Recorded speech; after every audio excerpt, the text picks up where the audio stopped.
Hello there, everybody. This is Aaron St. Dennis, the FF Mad Scientist, and welcome into another episode of the Mad Science Lab podcast.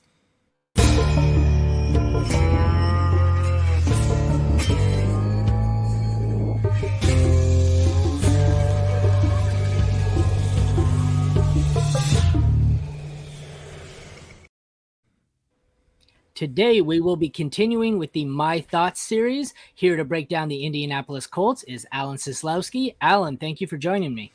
I like the Mad Scientist logo. That's that's pretty cool. But I think we need to start branding you ASD. Like that would be. We have JSN and Aaron St. Dennis is a great name, by the way, great name. But ASD in the CMC. All the greats are abbreviated. So I like it. But okay, the problem now is if I change my Twitter handle after this, I have to pay you royalties. So no. I'm at a deficiency already. That's my gift to you. Oh, awesome! Thank you, Alan. Would you like to take a second here? Tell everyone where they can find your work. You know what? I have to earn that follow, man. So let's give them the content first, and if they like me, I will promise you, I will tell them at the end where they can find me. But until then, I'm not telling. Just in case I suck on your show, then I don't want them any trolls. So at Alan Seslowsky on all socials. Too funny. I think I came about finding you on your numerous appearances with Matt Kelly. Yeah. I'll tell you one thing: finding you on Twitter was a bitch. Could not spell your name to save my life, and ultimately I had to find one where Matt Kelly tagged you, and I'm like, oh, that's how it's spelled. Gotcha. So yeah, no, you sound like every one of my grade school teachers. How the hell do you spell your last name? But at some point, it's your name is your name, and I thought about the whole Allen Fantasy Football or FF Allen or this that, but.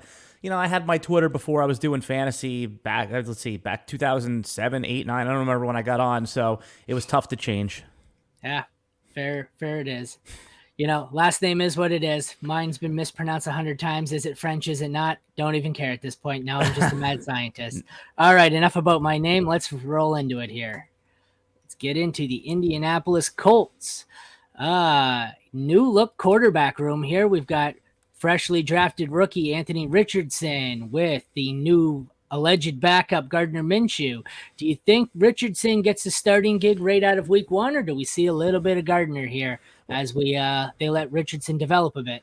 You know what's? This is the most fascinating question, I think, in fantasy football, because Anthony Richardson, the rookie quarterback, he's now being drafted as a top 10 quarterback in underdog and in redraft and forget it, in Superflex leagues. Yep. Be prepared to pay a second-round pick. So might not even start. Right. The fantasy market is in on week one, and I think they're right in this case, Aaron, because Shane Steichen, new head coach over there, has said that this is the quote. The quote is that players learn by playing, not by watching, and that's a very new school approach. It makes total sense to me. I mean, you've gotten really good at this podcasting thing. Do you think you'd be good at it by sitting watching Matt Kelly or anyone else that you work with do it, or do you think just by actually doing it? So I believe he will start week one because the Colts they don't care about win-losses. They care about developing this player in order to win this division eventually.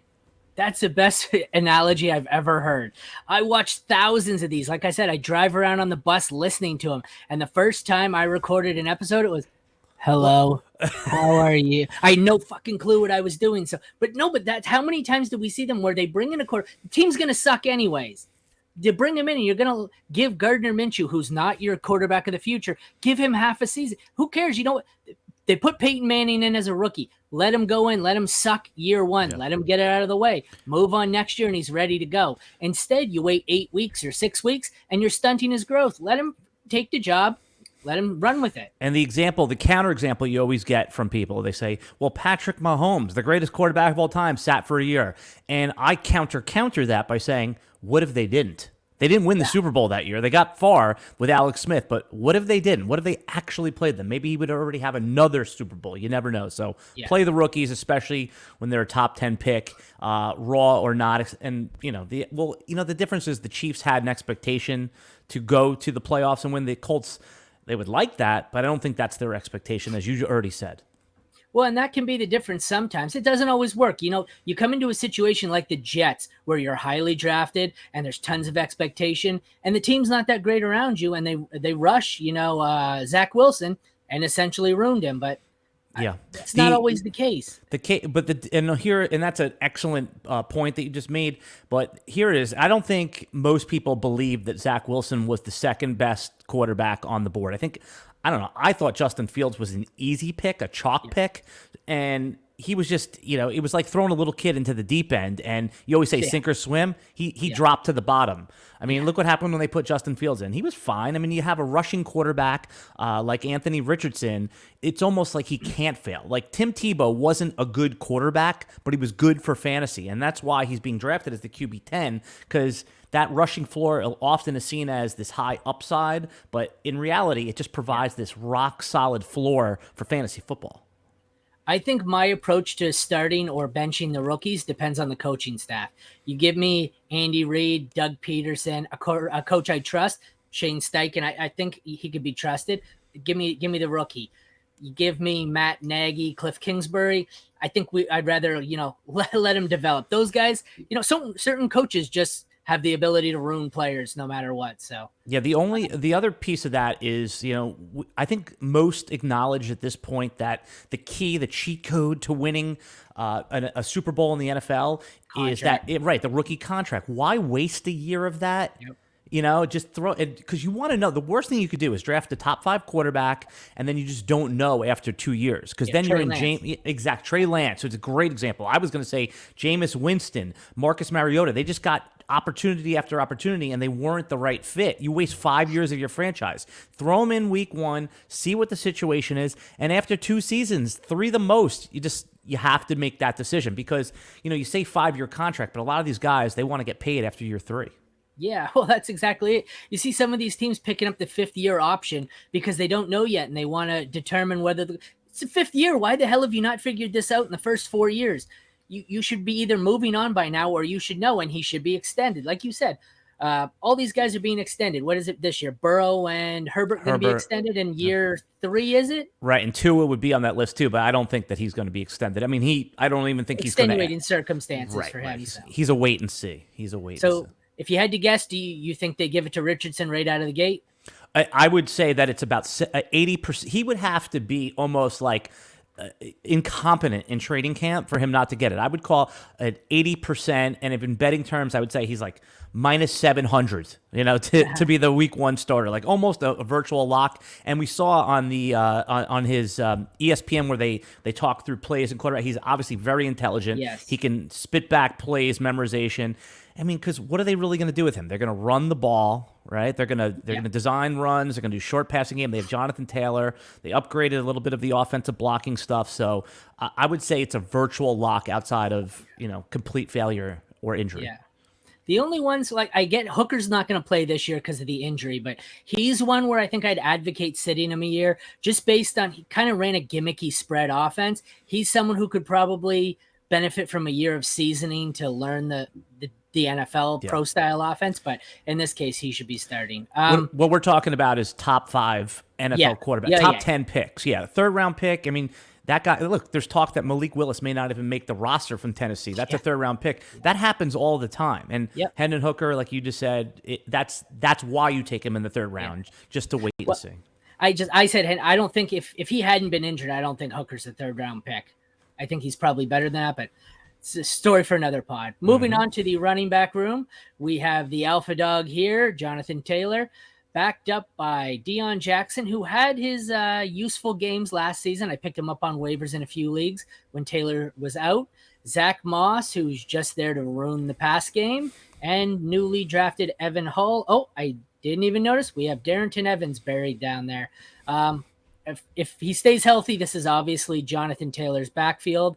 What do you think about him? And do you think any of these other guys factors in any significant way for fantasy?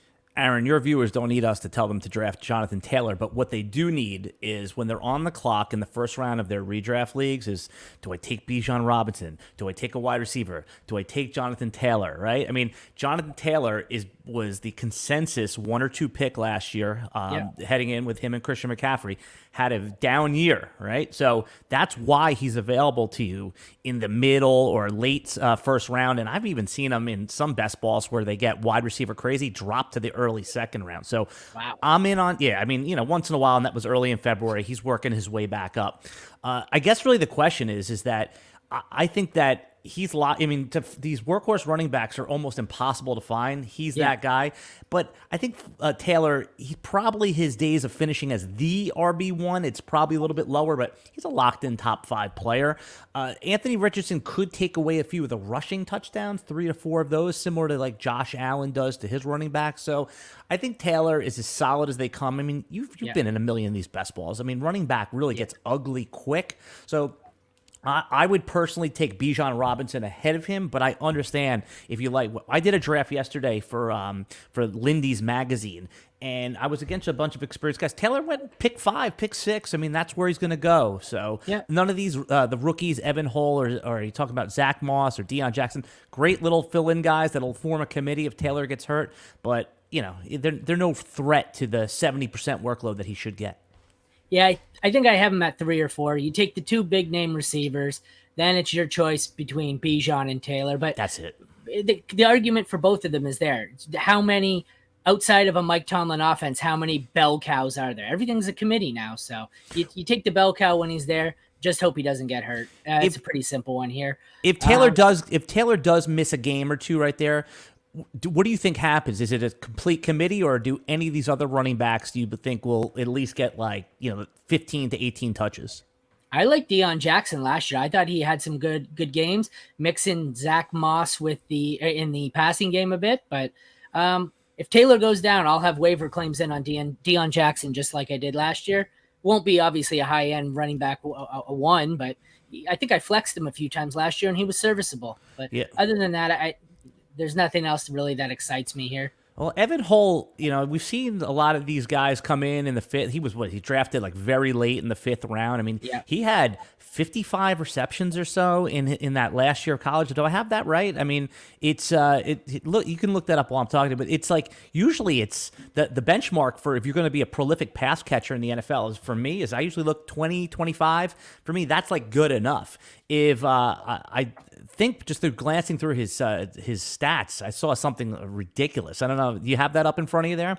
Bringing it up right now. I know, like you said, my benchmark for it is it's lower. It's about 25 or 30. There it is. And I know he cleared it pretty easily. Keep going here. And I was going to say, if that is true and they brought him in, that could be somebody that could easily take over Zach Moss's role, because Zach Moss, I mean, he's been a decent journeyman, hasn't really proven to be a dynamic back. He's, just great depth, but Hull looks like he could be a spark off the bench, and that could eventually be a threat to Jonathan Taylor, a little bit his upside, but you're already baking that in when you're taking him at pick 6 or 5. You're not thinking he's going to be Christian McCaffrey. So Evan Hull is someone that I'm taking at the end of my redraft leagues, and I'm forcing the pick in those rookie dynasty drafts. I've reached up. Chase Brown seems to be, who's the 5th round running back that go on Cincinnati, goes ahead of him every time. I'm not so sure that that's the best pick, given that Anthony Richardson is going to probably help whatever running back is standing next to him. I have the floor set as 30. He cleared that in his 2021 breakout with 33. What was your guess for 22? 55 or something like that? You know your job. There 55 on the dot for 546 yards, 9.9 per catch. It's eye-opening, right? It's eye-opening. Good Lord. Yeah. Yeah. So, I didn't realize that. I never really looked that deep into it. So Zach Moss might be completely irrelevant with him on the team. So, I mean, this is one of those situations where you could see, in camp, Evan Hull, he's making noise, he's catching passes, and then all of a sudden, he's an 11th round pick in redraft, right? It's so easy to see the case, and those are the guys right now that you can get in the 15th, 16th round of these best ball drafts, or, like I said, force the pick in early round 3 instead of taking, Chase Brown or one of the receivers there, if you're doing 20 dynasty leagues like we all are. Yeah. Moving on to those receivers, we have kind of disappointing Michael Pittman last year, also disappointing Alec Pierce. He seemed to have much more potential, never really lived up to it. Josh Downs was all over the place. He was into the first round in rookie drafts. Then he fell to the end of the second. Now he's going somewhere early second. He seems to have good potential as a slot receiver. Newly acquired from Buffalo, Isaiah McKenzie. Then we have Ashton Dulin and Michael Strawn. What do you think of this group here? Yeah, Pittman's the interesting one, right? Because last year he was going in some of the high stakes drafts in round 2, no later than mid round 3. There was a lot of optimism around him. Obviously, he disappointed. Now you don't you're not excited to take Michael Pittman in round 5, right? But it's gone the opposite way. Last year he was way overdrafted. Then everyone got burned. Now he's being way underdrafted. Yeah, in that draft that I did yesterday, in the redraft, I took him on the 5-6 turn, and it's not like I was excited to do it, but I'm like, this is still Michael Pittman. He still had, but the problem is we just talked about Anthony Richardson possibly starting week 1. That completion percentage is well below. I mean, you want to see at least 60%. Go ahead, Aaron. No, sorry. I agree. The completion percentage, what was it, 53.9? If it starts with a 5, I'm already out, right? As far as my expectations. I agree 100%. But, you look deeper into that Florida offense. They were a low pass volume offense, and the passes he did throw were pretty deep down the field. So naturally, if you throw 20 times a game and 10 of them are deep shots, you're going to have a low pass percentage or completion percentage. Right. Not saying he's a great passer. I think I discounted a bit. I'm not 100% sold that he's that inaccurate, but you know what? I think that's a great take because I did not know that he was that he threw a lot of deep shots, because in the NFL, what do you take? 2 deep shots a game, 3 deep shots a game, and with him, they may not take more than 1, maybe 2 on a good day. They're going to design. These are NFL coaches, and like you said before, this is an NFL coach that we like. They're going to figure out an offense that works for him, and it's just like if you ever played pickup basketball and your shot is off, what do? You try to get a couple layups, you try to get a couple of short shots just to get your confidence and your rhythm going. That's what they're going to do with him. A couple dump offs, the guy could see well over the line of scrimmage, and Michael Pittman, man, he's a my ball guy. He's going to push guys out of the way, and he's going to be one of the primary guys there. So, though you're not excited to take Michael Pittman, you know what he's like? He reminds me of Aaron. He reminds me of like how we thought about Terry McLaurin for the last few years. You're like, oh, I guess I'll take the boring pick, click, and then Terry McLaurin is in your lineup every week. The worst thing you could do when you draft wide receivers in fantasy football is not know whether to start them, and their best games come on your bench. Exactly. Michael Pittman is going to be one of those guys you shove him into your lineup every week. It's a set it and forget it. Yeah. See, he's falling a lot. Everyone's Anthony Richardson. He's just going to run the ball. Then they're going to hand it off to Jonathan Taylor. Yeah, I get it. They're probably going to be skewed towards the run. The team may not be that great. They still have to pass. They can't run the ball every freaking play. At some point, someone's going to get the ball, and Pittman's the first one on the depth chart to get it. I like Pittman where he's going, 5th, 6th round. I'm going to have quite a few shares of him, I think. And by the way, for those that are watching on the live stream, man, very aesthetically pleasing layout you did here. It's very comforting. It looks like my college dorm, very blacklight feel, man. I'm vibing. I need to go get my bong real quick. Hang on one second. That's what I got to do, man. I got to turn the lights off and put a black light poster. One of those trippy black lights with the black light poster behind me. Do you remember that? Guy smoking, like you said, on the bong and neon colors. Right, all right. We're they had like those black light posters had like that felt material. Yes, they did. Because you see how people high, just going like this, feeling them. But, man, no, I like the vibe you're creating here. Now, with the rest of the wide receivers, Josh Downs, man, it's going to be interesting to see how him and Alec Pierce survive. I mean, for fantasy football in this year, they'll both have big games because I like them both, but try predicting when those guys are going to go off. I mean, unless you're in one of those leagues that starts like 5 receivers, like I'm in a couple of these nutty dynasty leagues where a guy's getting 3 targets, okay, put him in. But in most leagues where you're starting 2 or 3 wide receivers and a flex, someone's going to draft the Josh Downs because he's a rookie, but in redraft, I'm just going to pick them up on the waiver wire after a big game. So I would pass on those guys. Where it really gets interesting, though, is Pierce is like people have forgotten about him. So in your best ball leagues, again, where you don't have to predict when these guys are going to go off, Pierce seems to be like you can just pick the round that you want him in. Yeah, exactly. I think they're going to cannibalize each other a lot. Even Isaiah McKenzie, I thought his talent was pretty good in Buffalo. Is he going to be a special teams, though? Maybe McKenzie's more their special teams guy this year. Yeah. Who knows? Yeah. No, you're right, though. Pittman is a set it and forget it guy. The other ones are best ball targets or deep like a Scott Fishbowl. You're down to the 20th round. Sure, I'll take an Alec Pierce and just, hope you never have to play him. But moving on to the tight end room here, we had one of my favorite tight ends of the rookie class last year. When I'm grading my tight ends and forecasting them, all I like is the big athletic ones, and he was one of the most athletic freaks I've ever seen. It kind of paid off a little. There was they always seem to find a way to make this tight end room crowded. Even now, they still have Mo Alley Cox, who I'm sure is going to get some use. I would really like to see Jelani Woods carve out a significant role in this offense because I think the size and athleticism is there, but who knows? It remains to be seen. Richardson, doesn't typically profile as someone who's going to dump off the tight ends all that much.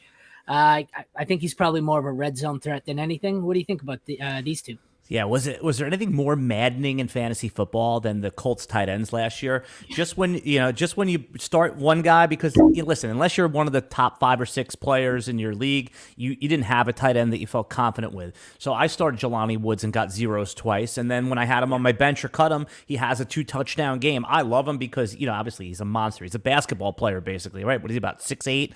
Yeah, so 6'8". Yeah, and Anthony Richards is 6'4", 6'5", so.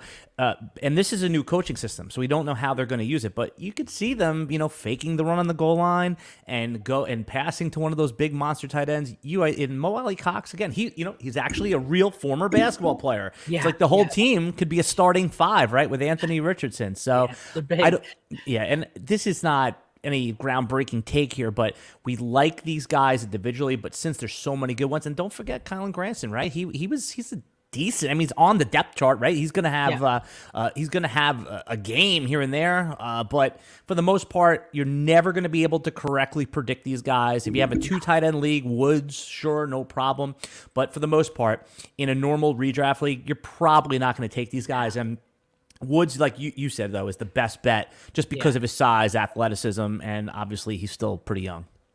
I know it's a bit early in the offseason, so we don't have redraft ADP. I'm using underdog best ball. Mm-hmm. It's normally pretty indicative of how redraft will play out, at least through 5 or 6 rounds. Based on where you think they're going to land in eventual redraft ADP, who's someone you think you're going to have a lot of shares of here? Someone you're going to target? Of the Colts, of course, right? Yeah. Colts. Yeah, I mean, if nobody wants Pittman, I'm taking him because I still believe in the talent. He was basically picked in that T. Higgins spot, like a top 1 or 2 pick of the second round. To me, that's still a first-round pick. And these are the type of players you want to invest in. The guys that were second rounders last year that fall for just, for explainable reasons. And, if Taylor's going to fall, which he's not, he seems to be going up, I'll take him. But, yeah, Pittman's going to be the guy that I'm going to be happy to take in the 5th and 6th round. Absolutely. Just like you said, 5th and 6th round, he's pretty much free money, solid, low-end wide receiver too, even mid-range.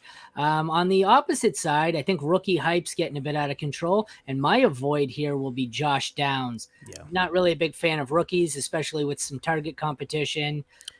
Run heavy offense. Who's your avoid? Wait, who's your must draft on this team? Pittman. Yeah, okay, so we're in agreement there. And then must avoid, so this is, I'm going to speak out of 2 sides of my mouth. In a single quarterback league, you go get Anthony Richardson. You take him. You want to take him as QB8, do it. And the reason is because there's replacement value on the waiver wire. Aaron Rodgers, Kirk Cousins, those guys are going to be on the waiver wire in your single quarterback league. There is no risk to going for the upside just in case. You're going to say he's too risky in Superflex, aren't you? You can't draft him in Superflex, right? Because he's going pick 15. He's going that's exactly what you don't want in a super flex league is your second quarterback. Because you're screwed if he misses. There's nothing. The waiver wire is complete. You'll end up with Gardner Minshew as your quarterback. Exactly. You are looking for guys that are backups at that point that could get a few games here and there, and then you're forced to keep 2 or 3 roster spots with quarterbacks that you wouldn't have to do if you have a locked-in starter. So must draft in single, must avoid at his ADP in Superflex. Perfect.